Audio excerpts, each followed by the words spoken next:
What is up, everybody? You are checking out the Uncensored Pro Wrestling Podcast.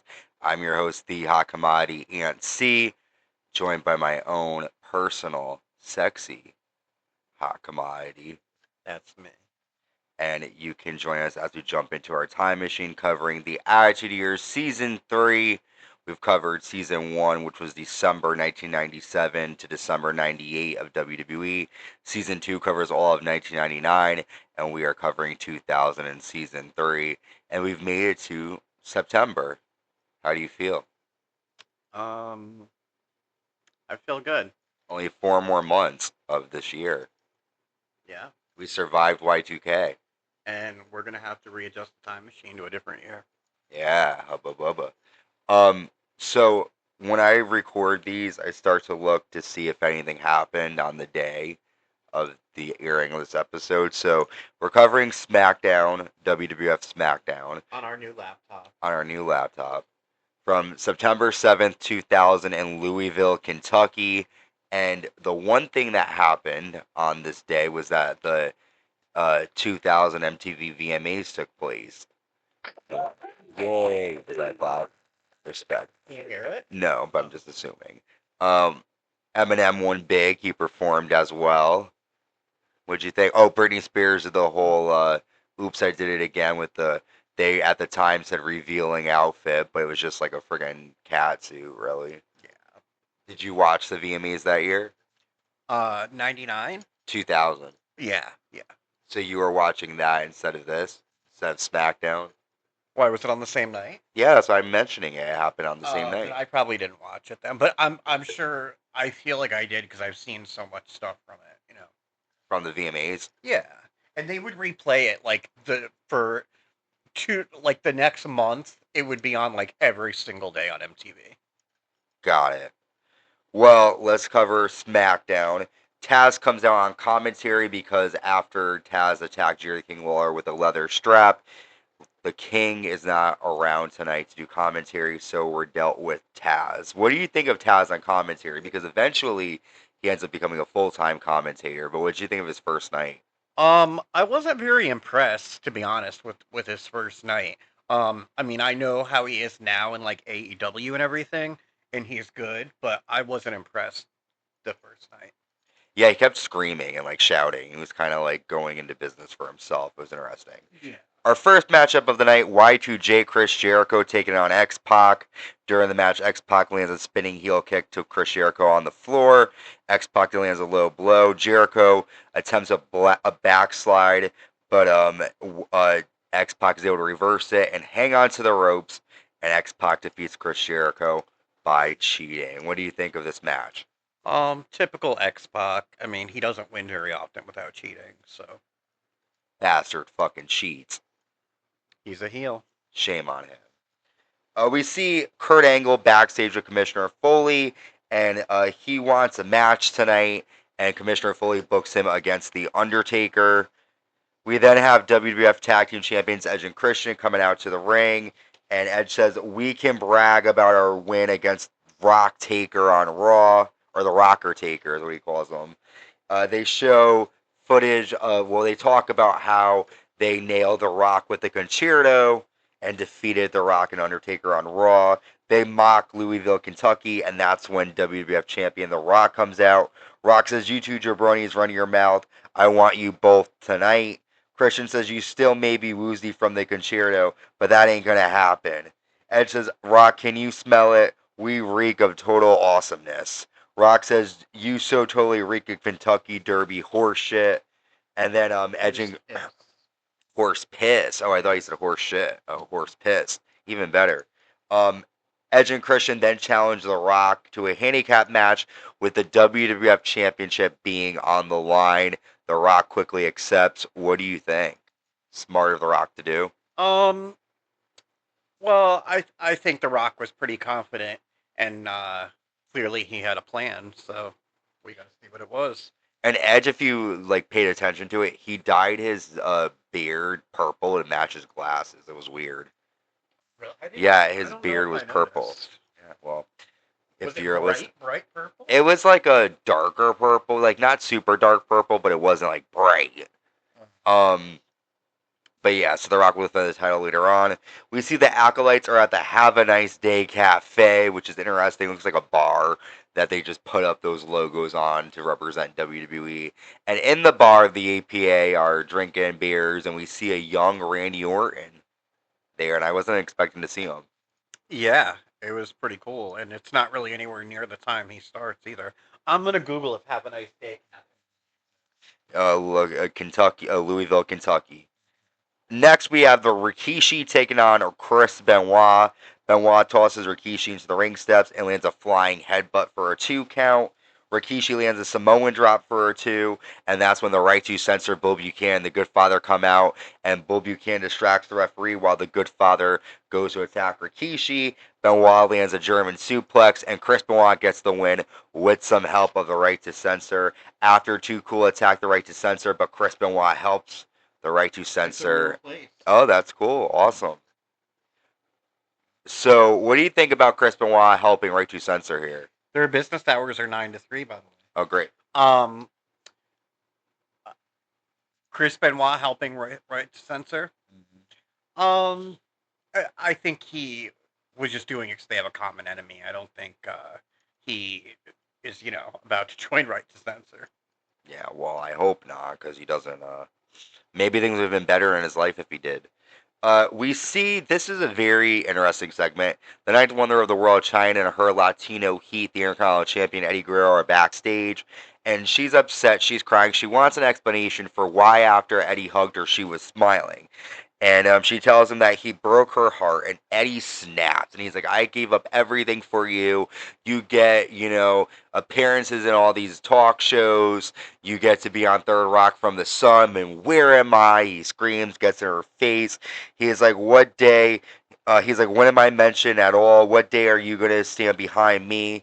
Here's the door. Take your attitude and get out of my life. So last week we saw Triple H getting accused of verbally assaulting and physically assaulting Stephanie, but it looks like Latino Heat is the aggressor here. What do you think? Yeah, it was not very pleasant to see. It was like kind of scary, right? It was like I felt really bad for Chyna. He was like really going off on her, and they kept saying his Latino temper. If they did that now, they'd be like, "Oh, they're racist." But yeah, it was very realistic. Definitely. I was scared for her. Fight, you were like, "Oh, damn." You're like, "Damn, this looks like." Except there's a fucking frying pan flying in the air. Candles for my situation. We have a barroom brawl at the Have a Nice Day Cafe. The Dudley boys and the Acolytes. The Dudleys arrive with a table in hand. They smash glass over each other's heads. Bradshaw tosses Devon Dudley through a wall, and the Acolytes slam Bubba Ray Dudley through a table, and the Acolytes get the win in a quick barroom brawl. But I actually enjoy this one. Yeah, it was. It's always fun to see what they do in the bars, and it's funny because I saw a funny story today on YouTube that when did I don't know about this, but Devon did Devon do a thing where he would pass around like he was like a preacher, he would pass around the money tray like he was at church, and when he did that, he went after the first time he went backstage and was like, "What should I do with the money?" And Farouk was like, "You're gonna get in trouble." He goes, "You need to give that to me," and he took the money and bought beer with it. Yes. Well, that's a good story because I don't drink, but I would sit. Yes, but I would sit with Farouk and hang out while he drank. Okay. We see Tazz and Michael Cole on commentary, and Jerry the King Lawler comes up from behind Tazz and chokes him out with a leather strap. They brawl, but eventually get separated again, and clearly the King and Tazz are far from over. Yeah, and like the funny thing about this is that Tazz is trying to prove he's such a big man, and he's going after Jerry Lawler, and most of the time he's getting his ass whooped. Yeah. So, yeah. Well, Memphis' own. I mean, Jerry Lawler's the man, but... Next, we have a handicap match, Triple H with Stephanie McMahon-Helmsley versus Tess and Albert TNA with Trish Stratus in their corner. Albert hits a sit-out powerbomb. Stephanie gets on the apron, distracting Triple H, so Test hits a big boot. Stephanie slaps the shit out of Trish, and then Test grabs onto Stephanie. Kurt Angle tosses Test into the ring steps and drops Albert across the ropes, allowing Triple H to land the pedigree, and Triple H gets the victory with some help of Kurt Angle, and then Triple H goes backstage and tells Stephanie not to trust Kurt after this, but Kurt Angle saving Stephanie and helping Triple H. What do you think his motive is here? His motive is to stir the pot and get closer to Stephanie for sure. I don't think if Stephanie wasn't down there, I don't think he would have gone to help him at all. Well, next up, Intercontinental Champion Eddie Guerrero with Chyna defending against Chyna's friend Road Dogg. Eddie attacks Road Dogg before the bell. Chyna trips the Road Dogg during the match, and then Road Dogg rolls up Eddie, but Chyna flips it over, allowing Eddie Guerrero to get the pinfall. After Chyna apologizes to the Road Dogg, and Eddie hits the Road Dogg with the Intercontinental belt twice, and then he shoves Chyna and leaves. Yeah, very sad. I just didn't understand why Chyna didn't fuck him up. Like, Chyna's a big bitch. Yeah, and I do remember seeing this. I wasn't still watching religiously at this time, but I do remember watching this match because I was like, no, Chyna, you can't do that to Road Dogg. It was not nice. No. Speaking of not nice, the Right to Censor come out to take on Too Cool. Rikishi leg drops the Good Father during the match, and Too Cool on the hip hop drop and get the victory over the Right to Censor. We then see the Acolytes and the Dudley Boyz are hanging out at the bar. Kai and Tai come in and they fuck with Kai and Tai, of course. Next, we have the Undertaker versus Kurt Angle here. Undertaker lands a leaping clothesline and goes for a last ride, but Chris Benoit, who's been very busy tonight, comes out and attacks the Undertaker. After Taker gets a DQ victory, Benoit and Angle double team him, and then the game Triple H runs out and attacks Kurt Angle, allowing Undertaker to land the last ride to Chris Benoit. Yeah. I don't know what to say. Chris Benoit is getting his nose and everything tonight. So, but I was glad Undertaker got the win. Yeah, fuck Kurt Angle, man. Backstage, Stephanie is pissed that Triple H cost Kurt Angle. Well, I mean, didn't cost Kurt Angle, but helped the Undertaker and attacked Kurt Angle. She said, "What's going to happen the next time I'm in danger and you're not there? Who's going to protect me? I'll just get her." She was fine all this time without Kurt Angle. So, well, I think now she's not anymore. I think she won. Well, Kurt Angle helped her, and she wants more of that help for sure. We get footage from Stone Cold Steve Austin at his house in Texas. Austin says, "I don't forget or forgive. I think it's special that the next pay-per-view is Unforgiven. I'm giving the yellow bastard till Unforgiven to tell me who ran me over." Yeah. And if he doesn't tell me, I'll go to Unforgiven and investigate everybody. So Austin wants to find out who ran him over. Yeah, I can't wait to see. I think he's definitely going to have to interrogate some people. I can't see anybody coming forward and telling Austin they hit him with a car, so. We'll see. We see Edge and Christian backstage, and The Rock attacks Edge with a steel chair and tosses Edge into like the vending machine, and then The Rock comes out to defend the title. The RC Edge vending. Yeah. The Rock comes out to defend the title, and Christian says he has a partner since Edge is hurt, and it ends up being Kane. Kane chokeslams The Rock, but Christian breaks up the pin because Christian wants to become WWF Champion. Christian low blows Kane, and then Edge comes out to help Christian, but Rock hits a rock bottom to Christian and retains the title after Kane chokeslams The Rock through a table, and SmackDown goes off the air. The match was pretty much what I expected.